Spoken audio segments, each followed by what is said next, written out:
Good day, everybody. It's Max, and welcome to this tips tutorial on Facteroids. That's right. And in today's Facteroids tutorial, we're going to have a quick look at factories and refineries.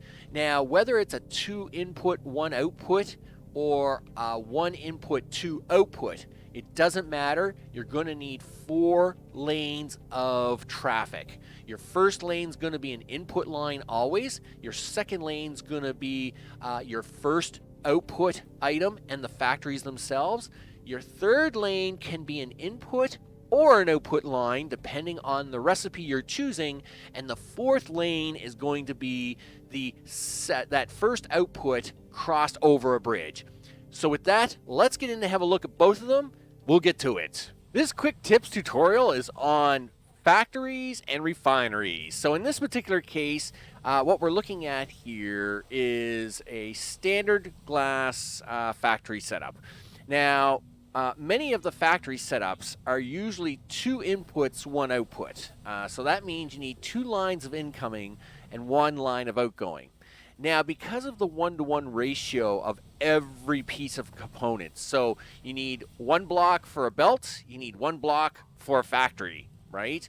You need 1 block for storage. Because of that, you're going to need 4 lines of blocks. Now, they don't have to be flat like this, but you do got to have it so as you got 4 lines of basic block building so as you can actually work factory or refinery inputs and outputs when it comes to a 2-to-1 ratio. So in this particular case, your 2 input lines, I usually run them on the first and third line. So in this case, the input line is my little rocket's very busy here. He's a very busy guy, right? He's bringing in and out that silicon. So we're gonna let that go a little through. We're gonna free that up a little bit. So the silicon is coming in on lane 1. I've got rock coming in on lane 3. Lane 2 is the factories running down the center, as well as 1 of our output lanes. And their output lane, of course, is going to be the glass. Now, the input lanes of 1 and 3 are going into the factory, and then the output lane is spitting out to the side. And in this case, because I have 3 factories, they can spit out to the side both ways, especially this middle one, right? It can spit out to either lane. Now, because we're using these lanes 1 and 3 as our input lines, to get out of these centers, I have to use one of our bridging belts to get to lane 4. And once you've gotten out to lane 4 with your output requirement, in this case glass, because we're shipping it off to the home planet, then that's how you use lane 4. Lane 4 becomes your output line. Now I'm going to show you a 1 input, 2 output line. So just hold on a sec. So once you start working with colonists and water, then water is also an input. Now, in this case, it's not 2 lines of input and 1 line of output.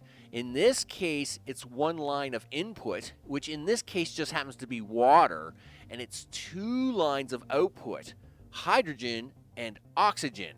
So lane 3, in this case, is being used as our second output line, not as an input line. So the water line, whether this was water or a raw material, I tend to use lane 1 as my input line for everything, whether it's a 1 input line or a 2 input line. And that just makes it easier. That way on the right, when I'm working with my 2 lanes on lane 3 and 4, I can actually swap these around. And I'm going to show you an example of that here in a sec. So on the left, lane 1 is my water input. Of course, we have a refinery here processing that water into 2 output ingredients. Again, my first output is doing the same thing as my factories were, right? We're outputting into the center of lane 2 between the 2 of them, and then I'm going to use a bridging to get that to lane 4. The second output in this case, though, is oxygen, and the oxygen I'm actually outputting onto lane 3 instead of using it as an input lane. Now, the nice part about bonus trick to this is that you can use this same setup for concrete as a 2 input, 1 output line.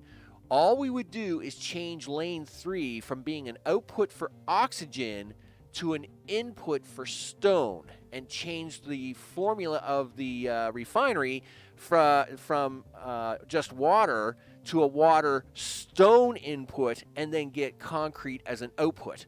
So be careful about filtering when it comes to these lanes. Obviously, you don't want to be, you have to be a little careful with the lane filtering because obviously, if you have these filtered to like oxygen or stone and then you swap them back and forth, they'll jam up, right? So the nice part about using this little setup to do both your hydrogen oxygen build and your concrete build for your colonists is that you can actually use the same water line here on the left. Again, that's why I run my water or any input line on lane 1. So as you can use lane 3 as your second input line or your second output line. So once I'm done making these with concrete, I convert the refineries over to oxygen and hydrogen, and then I just change the output line to be the hydrogen and oxygen, and this lane 3 becomes my oxygen. So with that is the simple explanation of refineries and factories, and using 4 lanes to do a 2 output type of scenario or 2 input type scenario. I'm Max. This has been Tips Tutorials for Facteroids, and I hope I see you on the next one. Take care.